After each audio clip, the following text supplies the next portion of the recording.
Hello everyone who is watching the channel. Today we will return to Scotland, an ancient and mysterious place where there are castles hidden in the fog and strange stories lurking in every small alley. But no one expected that. In the heart of that modern city, there would be a man who gradually left reality, immersed in a world that only he could understand. A world where faith turns into obsession and justice is misunderstood as a sacred mission. The story begins not from a crime scene, nor from a thrilling chase, but from a computer screen. A man sits in a small apartment in the middle of the quiet night, typing each line on the dark web, where darkness lies not only behind the virtual network, but also in his own mind. He does not hold a knife, does not shoot, does not step out of the door, but makes the entire legal system tremble. What could have caused a former legal professional to fall into such a state of confusion? Was it personal pain or some twisted belief nurtured in silence? And the scariest thing of all, every action was carried out in a very logical, planned, purposeful, and even confident manner that he was doing the right thing. What really happened? Please join me in a strange story, where truth and madness are only a line of code apart. Martin Reddy is a 42-year-old man living in Lanarkshire, central Scotland, a place where ancient streets blend with modern ones, and daily life moves along peacefully and steadily. To his neighbors and acquaintances, Martin is a calm, educated man, a former commercial contract lawyer. He is well-spoken, polite, and has worked for reputable companies in the area. His life at first glance seems to have nothing to worry about. A neat apartment in Motherwell, no family, no scandal. Everything around him is quiet, even a bit lonely, but no one thinks that this is a sign of something going on inside. Few people know that after leaving his job in the law, Martin gradually withdrew from social relationships. He rarely saw his family, rarely contacted old friends, and spent most of his time in his small apartment, where the walls seemed to be silent witnesses to his transformation. At first, there were scattered notes about justice, about truth and lies. Then came long, strange diary entries about a mission, about betrayed trust, and a great role that he believed only he understood. Behind the facade of a man who had mastered the law, there was a mind that began to slip away from reality, a silent journey that no one knew until it was too late. The discovery of this terrifying plot did not come from an emergency phone call or a shocking murder, but from lines of data code quietly drifting across the internet. In late 2022, while reviewing unusual trading activity on the dark web, a team of British cybersecurity experts discovered a string of suspicious transactions related to a website called Online Killers Market, a black market for murder contracts in cryptocurrency. Among the encrypted requests, one particular record caught the attention of investigators. An individual calling himself Harry Brown transferred nearly 0.3 Bitcoin to hire a hitman to assassinate a civil servant in Scotland. At the same time, an urgent report from Interpol was sent to Scotland Yard, warning of a potential attack on a prosecutor named Darren Hardy, who was handling many sensitive cases. Two leads, one from cyberspace, one from international intelligence, had crossed paths, prompting Scotland Yard's cybercrime unit to spring into action. A special task force was set up to follow the electronic trail, tracing transactions, IP addresses, and accounts. Although the sender's identity was carefully encrypted, every bit of data, from transfer times, message syntax, and anonymization methods, contributed to the portrait of someone secretly plotting murder on his own soil. The hunt was on, and the darkness of the underground network was no longer thick enough to hide it all. Martin Reddy lives alone in a small apartment in Motherwell, a quiet town near Glasgow. Since May 2021, Martin has been obsessively keeping a diary, repeating over and over again about a divine mission that he calls the mission of evil Jesus. He spends hours every day rummaging through the dark corners of the internet, researching how to hire assassins on the dark web, and learning about cryptocurrencies. By early 2022, he was convinced that he had been chosen to do justice, and the first target to be eliminated was prosecutor Darren Hardy, a man he believed was a symbol of corruption, dishonesty, and corruption. In Martin's mind, he was not committing a crime. He was practicing his religion. But no one knew that until it was too late. In August 2022, as the outside world continued to go about its daily business, Martin Reddy, in his small, gloomy apartment, was quietly putting the finishing touches on what he believed was a divine mission. Using the pseudonym Harry Brown, borrowed from a popular action movie, he logged onto a dark website called the Online Killers Market, a rumored black market for death contracts. Reddy didn't just research, he acted with cold determination. After creating an anonymous account and encrypting his identity, he transferred exactly 0.2913 Bitcoin, the equivalent of more than £5,000, to hire a hitman to kill prosecutor Darren Hardy. In the request, he provided unfathomable detail: the victim's full name, home address, daily schedule, even a description of Hardy's appearance and the car he drove. There were no angry outbursts or rash actions. Everything was planned, deliberate, and executed with a level head, as if he were conducting a legitimate transaction. No need to draw attention, he added in the notes. Do it quickly and cleanly. What Reddy didn't know, however, was that the website he'd put his trust in, the place where he thought he was quietly carrying out justice, was actually a scam designed to steal cryptocurrency from desperate, foolish, or dangerous people. There were no assassins, no secret meetings, but the real tragedy was that every move, every message, every transaction, every step of preparation was recorded.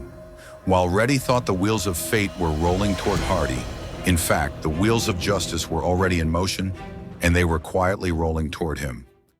Fortunately, no one was killed, and the assassination never happened.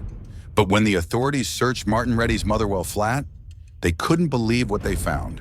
The small room, which seemed like the home of a reclusive man, was packed with chilling evidence of a well-planned plot. The electronic devices seized, including laptops, hard drives, and smartphones, quickly revealed the full story. On the hard drives, police found cryptocurrency wallets with transaction records that matched the bitcoins sent to the Online Killers Market website. The browser history also contained a series of queries related to online assassins, how to stay anonymous on the dark web, and encrypted sites. In particular, the decrypted encrypted messages showed every step of the assassination plan. In addition, the diaries written in a scrawl of handwriting were filled with paranoid content. Long passages about the mission of evil Jesus, about justice, and why Hardy must be destroyed. There was no blood, no bodies, but the evidence was there. The investigation was quickly expanded after evidence was seized from Martin Reddy's apartment. It was initially thought to be a single, paranoid individual incident, but the deeper investigators dug, the more they discovered the incredible scale and level of preparation behind this seemingly impossible plan. Reddy was not simply a person who sent money to the dark web on a whim. He had spent months silently stalking his target, the prosecutor Darren Hardy, like a silent predator in the shadows. In several notebooks found, he meticulously recorded his daily routine, his commute times, his office address, where Hardy usually went in the evenings, and even his license plate number and the route he usually took home. This information was not a product of imagination. It was chillingly accurate, showing that Reddy had actually followed his target in real life, silently like a shadow that no one noticed. Investigators have traced Reddy's every digital step, from the way he used VPN software to hide his IP address, to the way he accessed the Tor network to access the dark web, to the way he split his bitcoins to make transactions to avoid being tracked. All of this shows a not-so-trivial understanding of technology, making it clear that this was not the mindless act of a mentally unbalanced person, but a calculated plot. Encrypted emails and text messages sent from the Harry Brown identity were also recovered with the help of cybersecurity experts. They paint a chilling picture of the planner believing he was doing the right thing to rid the world of evil, a twisted but convincing logic in Reddy's mind. Although no real killer was ever found and no one was harmed, the clear step-by-step preparation and the motive for the murder, reinforced by both written and digital communications, forced investigators to treat the case as a serious one. It was not just a manifestation of a mental disorder, but a dangerous combination of knowledge, technology, and cognitive distortions. A time bomb that was only prevented from causing casualties by luck. With all that evidence gathered, the case against Martin Reddy was hastily completed, marking the important transition from investigation to criminal prosecution. On a morning in early September 2022, Scottish police arrested Martin Reddy at his Glasgow apartment. The arrest was swift and unprovoked. Reddy opened the door in his pajamas, his eyes alert but distant. As he was handcuffed, he did not appear panicked or angry, but instead repeated a single sentence in a monotone voice. "I am on a sacred mission." The officers escorted him away in silence, but many could not hide their confusion. Were they arresting a dangerous criminal or a mentally ill person? Although there was no bloodshed, the incident had gone far beyond a failed murder. Martin Reddy, from an ordinary citizen, was now the center of a national investigation. In an interrogation room with cold yellow lights and silent gray walls, Martin Reddy sat there, calm, his eyes never wavering, even gleaming with absolute confidence in what he was about to say. When asked about his motives, Reddy did not dodge, but answered directly, "I am Jesus Christ returned. I was sent to cleanse evil." He showed no remorse, did not ask for mercy. On the contrary, he insisted that he was doing the right thing, that prosecutor Darren Hardy was a key cog in an international criminal conspiracy that he was tasked with destroying. Yet when pressed for specific evidence, he repeated vague, fragmented, conspiracy theory-laden concepts. Investigators initially suspected that this was just a play on insanity, an attempt to avoid jail time. But after weeks of interrogations and medical examinations, 2 court-appointed psychiatrists concluded Martin Reddy suffered from severe paranoid delusions, a disease that gradually caused him to withdraw from reality, nurturing a fantasy world where he was the chosen one, where he believed that his crimes were salvation. However, that did not mean that he was completely incapable of being held accountable before the law. The jury, after reviewing the entire file, video recordings of the interrogation, and especially digital evidence showing that he had planned very carefully and deliberately, came to the conclusion Martin Reddy was fully aware that his actions were wrong, but still deliberately carried them out. At the trial at the Glasgow High Court, Reddy was prosecuted for conspiracy to murder. The defense attorney once again argued about his medical condition, trying to prove that Reddy was no longer in control of his actions. However, this argument was not convincing enough. The numbers, the data, the messages, the logs, the Bitcoin transfers, all point to a coherent plan with a clear goal. The court said it needed more time to assess his dangerousness and mental state before making a final judgment. The official sentencing date was set for May 5th, 2025. In the meantime, Reddy was transferred to the Rowan Bank Clinic, a medium security facility for the criminally insane. And so the man once known as Evil Jesus, who believed he was destined to cleanse the world with blood, now lives in a locked room, awaiting the final judgment from the very legal system he once knew best. The Martin Reddy case ended without a single loss of life, but what remained was confusion, trauma, and lingering questions. The family of prosecutor Darren Hardy lived for months in fear, knowing that their deaths had been planned and priced online like a commodity. Society has witnessed a cold truth. Sometimes educated, law-abiding, trusted people, if not given timely psychological support, can become the most dangerous threats. What if Reddy had not chosen a fraudulent website? If he had sent his money to the right place and a real killer had appeared? Would the law have intervened in time?